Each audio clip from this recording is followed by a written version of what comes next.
আসসালামু আলাইকুম রহমতুল্লাহি ওবরাকাতু। একটি গুরুত্বপূর্ণ কথা হইতেছে যে জমজমের পানির দ্বারায় উজু করা, গোসল করা কিংবা তো ইস্তেঞ্জা করা জায়েজ আছে কিনা।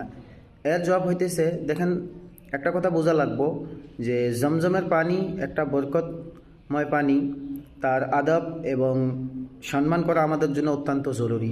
এখন মাসলা হইতেছে, যে ব্যক্তির উজু নাই সে যদি অন্য পানি থাকা সত্ত্বেও জমজমের পানির দ্বারা উজু করে তাহলে তার উজু করাটা মাকরুহে তেহরিমি। হ্যাঁ, আলবাত্তা যদি অন্য পানি না থাকে তার কাছে তাহলে জমজমের পানির দ্বারা তার উজু করা জায়েজ আছে। দ্বিতীয় কথা হইতেছে, জানাবতের গোসল করা জমজমের পানির দ্বারায় কিংবা তো ইস্তেঞ্জা করা দুটোটাই মাকরুহে তেহরিমি। আরেকটি কথা হইতেছে, যদি কোনো ব্যক্তির উজু আছে এর বাদেও সে বরকত হাসিল করার জন্যে তাবাররুকান যদি উজু করে কিংবা তো সে তার শরীর পাক আছে এর বাদেও সে বরকত হাসিল করার জন্য গোসল করতে চায় জমজমের পানির দ্বারায়, তাহলে তার জন্য জায়েজ আছে। আল্লাহু আ'লাম।